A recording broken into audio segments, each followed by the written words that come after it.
There are many ways to launch a business. And one of the ways is to launch a business with your highest end product. This beauty is only $150,000. Can you show me something for the common man? This is something that has been done by the likes of Tesla, for instance, which launched with the Roadster, a sporty electric vehicle in a world in early 2003 where electric vehicles were not really even a thing. Fast forward to nearly 20 years later, and after having brought out those luxury models, we got the Model 3, a mass-produced model for the masses that sold like hotcakes. Taking this model and this concept, I think, is Ayaneo, who founded in 2020, launched some high-end upper Windows handhelds and eventually some Android handhelds. Premium quality, of course, but also very expensive. And then suddenly there was a model for the masses, the Konkr Pocket Fit. Now, we're going to take a look at this today and talk about how this budget, or maybe not budget, but maybe for the masses, the equivalent of the Tesla Model 3 for everyone, how does it hold up? Did it lose a lot of that premium quality, or is it still great? Remember to hit that like button and subscribe so you never miss an episode of our content. But let's dive in and look at how Ayaneo has launched the Konkr brand with the brand new Android-based Pocket Fit.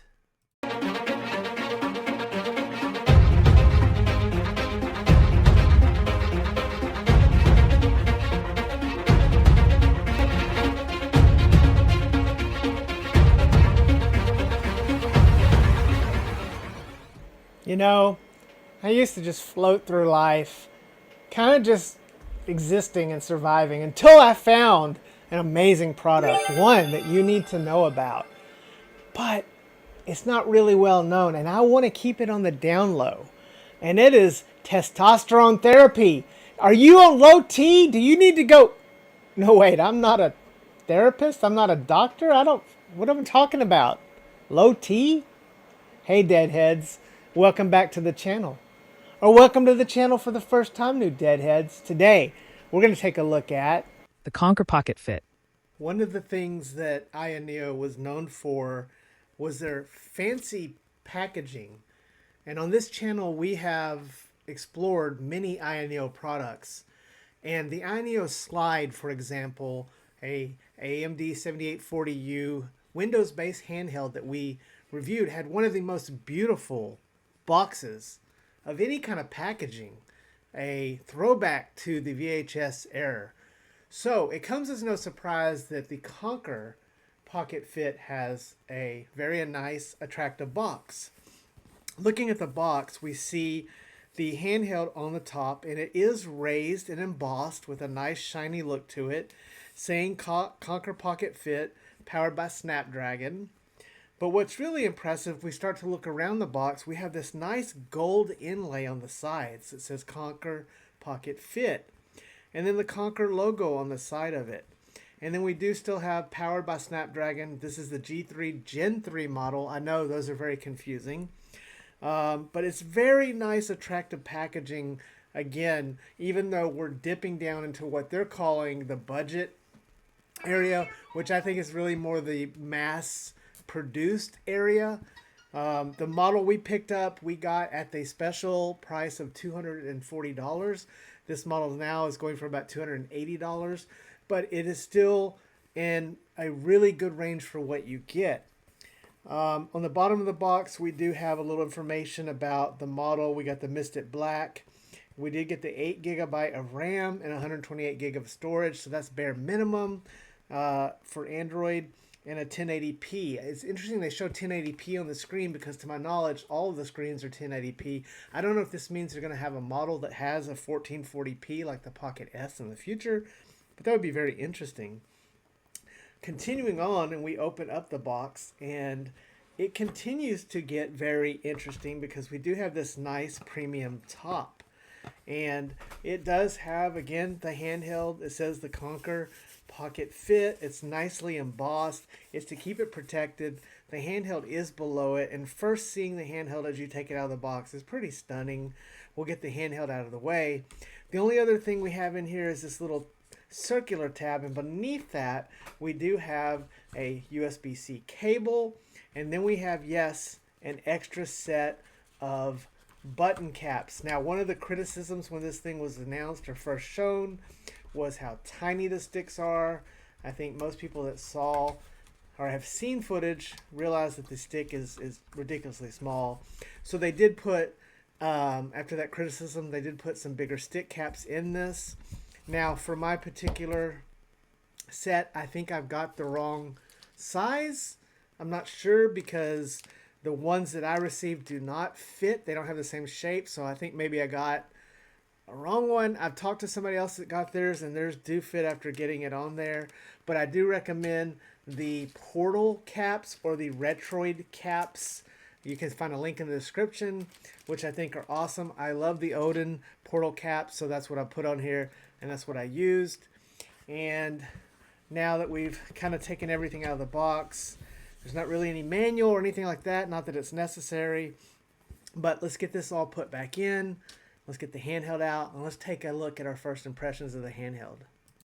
Hey guys, sorry to interrupt the video, but I wanted to take a moment to talk about today's sponsor, NYXI. NYXI has this amazing GameCube-inspired controller called the Wizard 2, and they were gracious enough to send it over for us so we could take a look.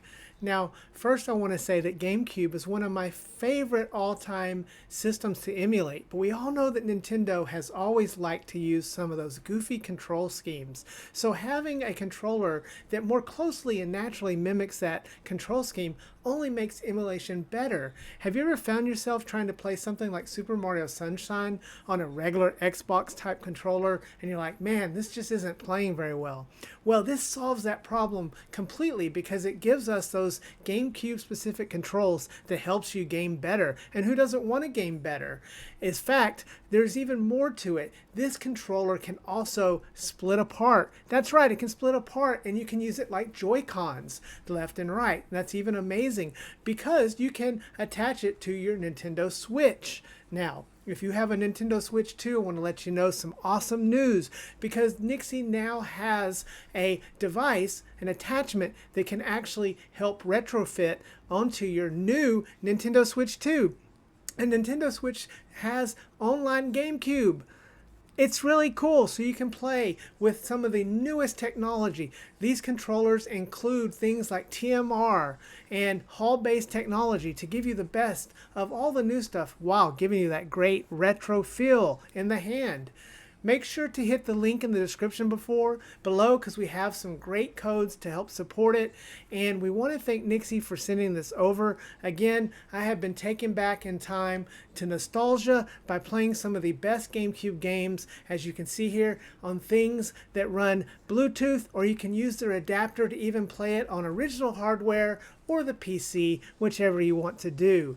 Make sure again you check out the discounts and get the best deals, and make sure you ask for that attachment so you can use it on your Nintendo Switch too. Anyways, back to the show. Okay, so as mentioned with our Tesla analogy, I have driven the Model Y, the premium model, the more premium Teslas, the Roadster, and I would say the Pocket S, which is one of my favorite handhelds of last year and continues to be one of my favorite handhelds, is the more premium version of what we're looking at here. Now, while the original Pocket S has a G3X Gen 2, this has a G3 Gen 3, very confusing, but the Pocket S2, which we have not yet got our hands on, but it does also have the same CPU as this. But picking this up and immediately this thing is just super comfortable. As soon as I picked it up, I felt like it just fit in my hand. It melted in. It reminds me of when I first picked up one of the Xbox Series X controllers, how great that felt in the hand to just hold and natural, and this feels great, minus those tiny sticks. Now let's get this out of the way. The tiny sticks are terrible, and I've replaced them with the Odin ones, and I would suggest that you use the ones that they gave that are bigger if they work for you, or you invest in some better stick tops. But kudos to Konkr for using these type of sticks so that we can replace the tops. Going over the buttons and everything, and let's start with the buttons. And it reminds me of the just launched Mangmi Air X. We've reviewed that. We've talked about Gamma on that. And between the buttons, they're so similar. But I gotta say, I actually like the Mangmi buttons a little bit better. These are a little less glossy than Mangmi and a little more flatter on the top. The Mangmi buttons have a little bit more roundness to them, but these are still pretty good buttons. Now the Pocket S has those pretty fancy unmarked buttons, which I really, really like, but we're a little small for my taste. These buttons are actually bigger, so I like the way they feel. They are great. Now the sticks are awesome as well. Once you get the proper stick cap, and you may like that small tiny stick, I don't know, but once you get that, they're going to feel really great and work really well. They're in a good position for my hands anyways for holding this to do modern type gaming if you want to hold on to it like that. So I think they're really good. Now the D-pad, I've gotten spoiled by the D-pad on like the Thor, the Retroid style, Vita style D-pads. Now this D-pad, there's nothing wrong with it. On the Pocket S, it had a little more premium feel to it. It had that little touch. Again, if we're going to use an analogy, the Pocket S and S2, those are the Lexus. These are the Toyotas. So, you know, it's not to be unexpected. But it does work and function really well. So no issues there.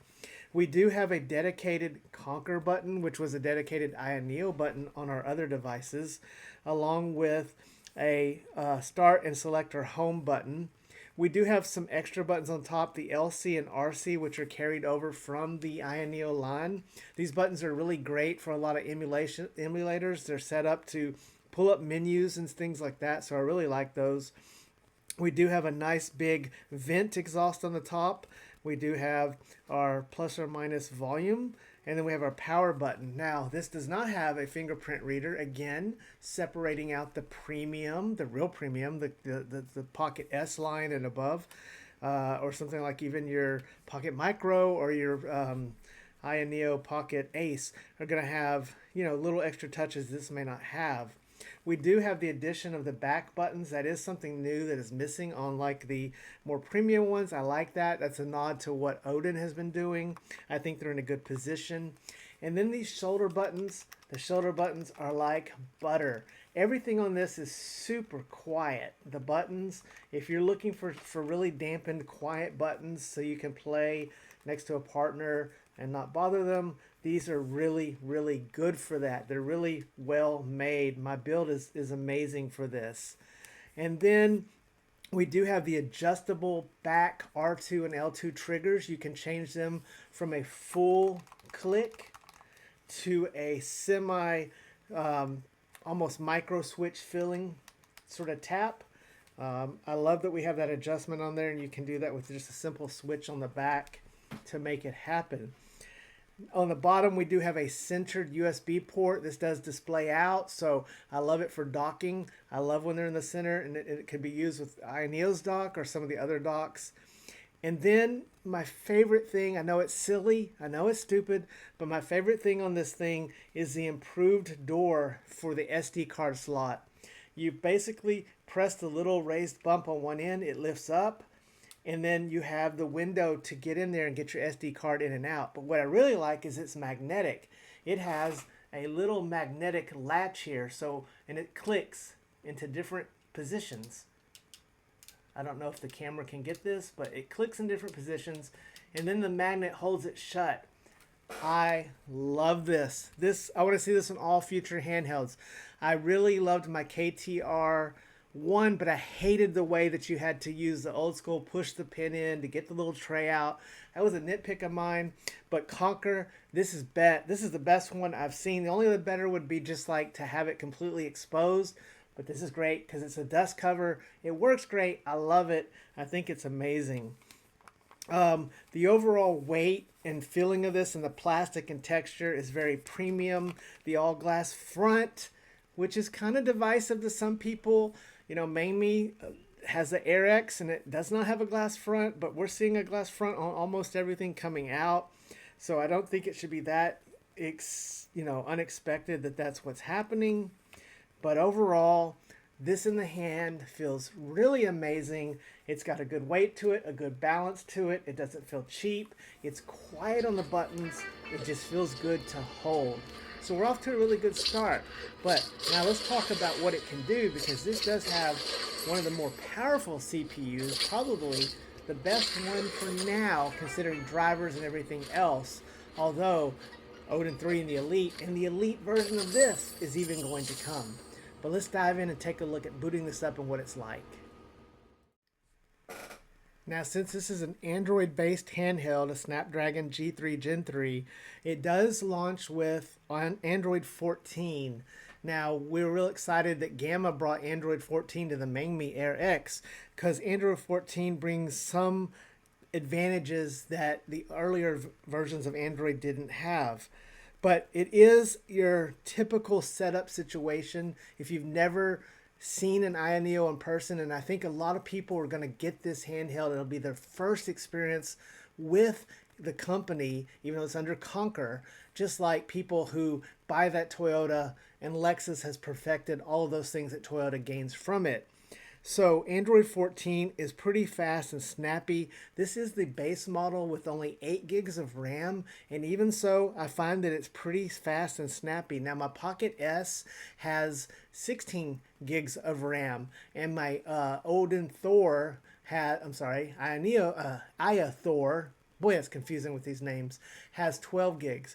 But I'm not finding that that limits this in any sort of way for all the emulation up through Switch. Now, Switch emulation will be a little challenging for some of the more difficult games with only 8 gigs of RAM. But the thing is, that's just a starting model. You can pick up many different versions of this with more RAM, and including the Elite version, which is going to have more power. But this is the G3 Gen 3 version that we're talking about. The setup experience for Konkr is pretty much very similar to the setup experience for Ayaneo, just with now the Konkr name and Konkr information. We do have a Konkr button rather than an Ayaneo button, but the software looks very familiar. You can bring up on the side with that button a lot of very useful things that I think set this apart from like Anbernic and their Android experience. You can do performance levels, you can change the fan mode very quickly, you can turn the performance overlay on and off, and even the best thing about this Konkr is you can change the refresh rate on the fly right there. Now this is a screen that goes up to 144 Hertz. Now, you're not going to find a lot of gaming or retro gaming that you can get to run at 144 frames per second, but it can do the 120. You can do black frame insertion, and it looks beautiful. Now, this is an LCD. It's not an OLED screen, so there was a lot of talk about whether this could keep up with something like the Retroid Pocket G2 or the 6 with that beautiful OLED screen. And let me tell you, while I miss a little bit of the color saturation and the dark blacks and deep blacks you get with OLED, this screen is no slouch. It is a beautiful screen.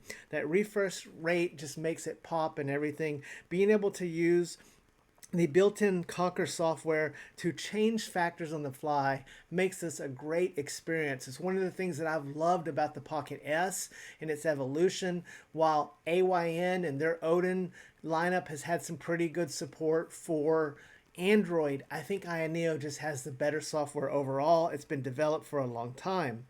Now, aside from going into independent launchers, you can use the Aya Home that it launches with. I'm not a huge fan of it. I prefer Emulation Station Desktop, which you can launch directly into. Or I'm testing out another launcher here that I'll show on the screen, which is pretty interesting. It's called Niagara. But there's all kinds of things you can do to do this. Because it is Android, you can kind of set it up like you want it. The experience of setting this up is great. Wi-Fi 7 on board. We have a lot of really positive things here. Now, the next thing I want to talk about on the hardware is the sound, because the sound of this thing is great. Now, again, you have a lot of software here that you may not have experienced if you haven't used Ayaneo in the past. Things like Sound Tap, where you can actually go in and you can toggle on and off whether it vibrates to a sound, where it vibrates to the button presses, or if it just does normal vibration, you can change the intensity of it. It's really amazing. And the sound on this thing is great. We have those two front firing bottom speakers. They sound amazing. They sound great. There's an equalizer built in where you can have this thing rocking. Now, this is more than just a gaming machine because it is a full Android experience. So you can watch Netflix on it. You can watch movies on it. You can get a great sound on it. And it looks amazing. So everything in there is really, really interesting. I have seen Ayaneo, Konkr. I'm sure it's going to follow the same keep and push updates that come out for various handhelds before. So I think this ecosystem will continue to build. Now they do have in a Konkr home, Ayaneo home launcher you can use rather than the Ayaneo Space, and that is more of a consoleized type experience, which I think is decent, but it's not the best, so I don't know that you'd want to use it. Overall, the software experience on this is really well for launch. There's not been many bugs. I haven't seen any.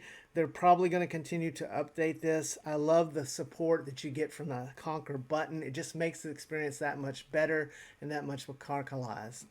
But now that you have something more powerful, what about the experience playing games on it? So my channel is definitely not technical. There are plenty of great channels out there to get guides and setups. So this is more about my experience as your average deadhead that just wants to play gaming. So one of the things that I wanted to do, of course, is try to see and push this further. Switch emulation on this, or secret console I should say, emulation on this is very good. In fact, this is probably the best non-Windows or Intel x86 based you can get at this time with the CPU. The Elite drivers may improve and it may be better in the future, but I was able to get something like Mortal Kombat 1 to actually be playable when I have not been able to achieve that like on the Odin Portal. So it is definitely got the raw power there. This CPU is definitely great. Now the fan does kick on and the fan can be a little loud, which should be expected because you are pushing a lot of power in a tiny space. I never felt any heat. I never felt it get hot or warm. So I think they've done a good job. Now again, you can go into the Konkr button and you can press the different settings to change how the fan is, if you want it high, low, loud, or whatever. So they do give you those options to do that. But fan noise, if it's sensitive to it and you want to push this thing, it's going to be the trade-off to get those pixels pushing as hard as they can go through the CPU. Now, something like Gamehub, I also explored and played a lot of, and it's exciting and amazing as well. Now, Gamehub is continuously developed, and as of the launch of this video, you know, I expect if you're looking at this a few months later, it's probably going to do even more. There is a significant leap between the Elite on paper and the G3 Gen 3. So if you're looking at raw numbers, there's a pretty big leap with Elite. But right now, as far as drivers and support goes, we're pretty sure that you're going to have a better experience on the G3 Gen 3. That is such a mouthful. But that's kind of the way things are right now. I did install some Mr. Purple Mr. Purple drivers on this. I was able to get some things running better. Again, this is going to play PS2 no problem. Now, the real truth, I want to talk to you deadheads about it. The experience getting into these higher end emulation setups can feel a little frustrating, okay? Maybe we're spoiled, maybe it's just so easy, but trying to set up something like PlayStation 1 versus trying to set up PlayStation 3 is a completely different experience. Now, while this can play PlayStation 3, it has the raw power to do it. The Android software, the setup process is not anywhere user-friendly at this moment. And in fact, it's frustrating and took a while. I burned through some battery just sitting trying to get a game to actually load. And while it can do it, I don't know that this is really ready for that. So again, we're moving into a point where the power is far exceeding the capability of the software. But hey, if this is a long-term handheld for you, which it should be, and with RAM prices about to increase and everything, I think many of us might hang on to our handhelds a little longer. That's a good thing because the software will catch up. Now, setting up Vita or Wii U or any of those other emulators are going to be the same experience. It's going to take a little work to do it. Win later, all those things are great, but you really need to be a tinker. I want people to know, if you heard that your cousin got a handheld and he's playing PS3 on it, and he's one of those tinkers, and you think you're just going to grab it and load it, it's not like that right now. It may be like that in the future, but it's not like that right now. So overall, while I'm happy to have this extra power, the truth is I'm still picking up my Retroid G2. And it plays Secret Console pretty good. Not as good as this. This is going to do better. There are games it will play.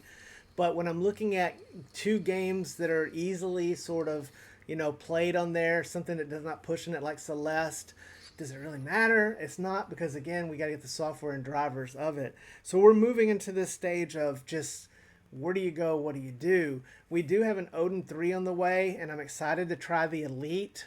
But for right now, this is pushing everything harder than the software can keep up with. Now, it's beautiful to use those CRT shaders, black frame insertion, to get it pushing those beautiful 2D pixels and make it look great. This is a beautiful bright screen. It's a comfortable handheld to hold. It has all the extra buttons. It's very well made. And again, I can't tell you, my favorite thing is the little SD card slot. And because I got the 128 gig version, I'm going to be using a lot of 1 terabyte SD cards, so I'm switching a lot. So little things like that can make a big difference. Overall, let's wrap this video up and just talk about my experience kind of playing everything and what I think about Konkr in its future. Hey guys, sorry to interrupt the video, but I wanted to take a moment to talk about today's sponsor, AliExpress. And specifically, I wanted to talk about the Anycubic Cobra 3 V2 printer. This is an amazing printer that AliExpress provided to us, and I want to share with you guys just how amazing this printer is. Since it's a bed slinger, it is much better for beginners with less maintenance overall. As you can see here, it beautifully prints all the prints I needed, and it even comes with an Ace Pro box, which allows you to use up to 4 filaments at the same time. This means you can create beautiful multicolor prints. I also wanted to point out that we're having a big sale right now with the AliExpress 11/11 sale. So be sure to check out the codes below so you can get the best deal on this printer or other printers on their shop.